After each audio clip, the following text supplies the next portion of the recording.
What is up, guys? Politics Gaming here, and today we're going to be looking at the first dev diary for World Warfare and Economic. This was released a while ago, and it's just been a tough couple of months for me.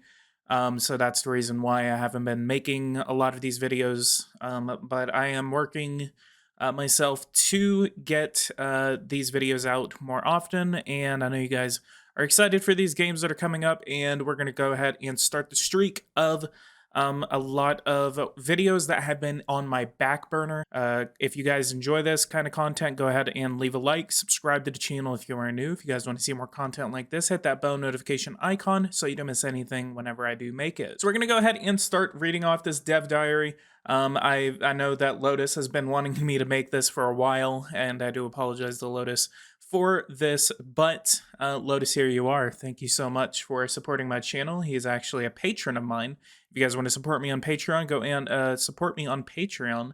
And it is in the description of this video, I believe, and as well it is on my affiliated links on my channel. So let's go ahead and start this off. Hello, my name is Lotus21, and I'm the developer behind World Warfare and Economics. World Warfare and Economics has been in development for almost 3 years now. I started to develop it because of the lack of depth exists in these type of games and the lack of strategy games in a modern era. I've never imagined to have such a big community before release and without any marketing budget. World Warfare and Economics has now entered the last phase of development before alpha testing will release. We hope they'll launch this around November of this year.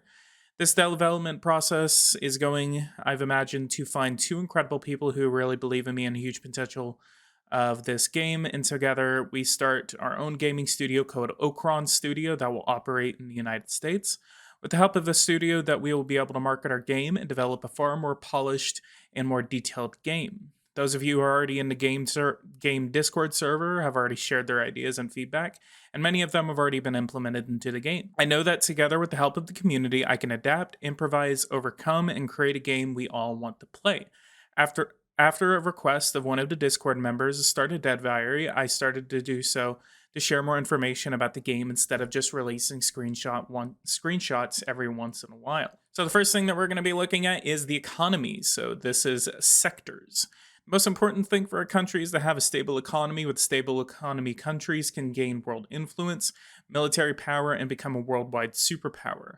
World Warfare and Economics will present a very highly detailed economy with all the major structures to create stable economies. Inflation rates, consumer prices, interest rates, currency strength, stock markets, trades, and a lot more. As in real life, World Warfare and Economics will have all sectors that exist: health, security, education, research, welfare, sports, tourism, housing, transportation, environment, media, and leisure.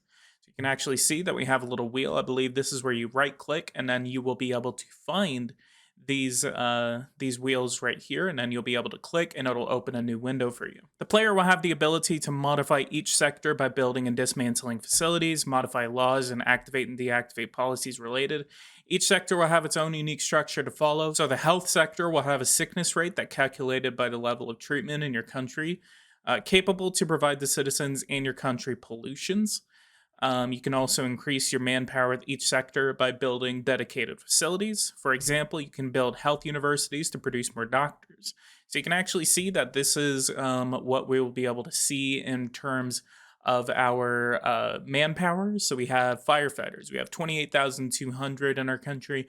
11,800 are unemployed. We have a yearly production of 5,000 from our universities. We have 5 academies overall, and we have an average wage for these people. Teachers, we have 3 million, 128,000 are unemployed, 7,200 are being produced every year. We have 24 education universities, and $5,300 are being given to them. It is unknown right now whether those are monthly numbers, but I'm pretty sure that he'll probably clarify. Lotus, if you're watching this, go ahead and post your clarifications, and I will pin the comment for you there. Social workers, etc.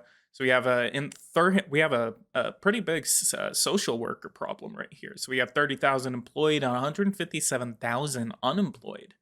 Yearly production of 2,100, 14 social universities, and $3,100 average wage.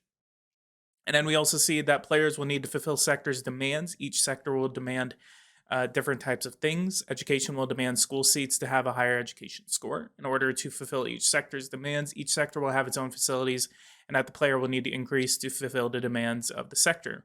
While the economy is decreasing and losing stability, the player can dismantle some facilities to decrease the budget and expenses. So we can actually see that we have the ability to build high schools, so we can build an amount, how many builders are going to be in that facility, and then we have the overall cost of this facility, or all of the facilities. So we have, one, which is a baseline, and then so we're building seven, so that would be $763 million. And then we have builders required, engineers required, teachers required, and then the finished date. So we actually need builders, engineers, and then the overall amount of teachers that are going to be filling that facility. And then we also see student population.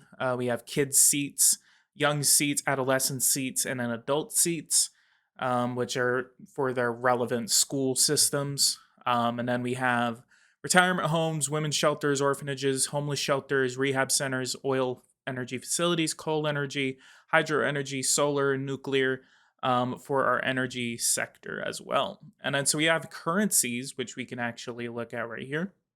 Currency is the physical money in the economy, comprising the coins and paper notes in circulation.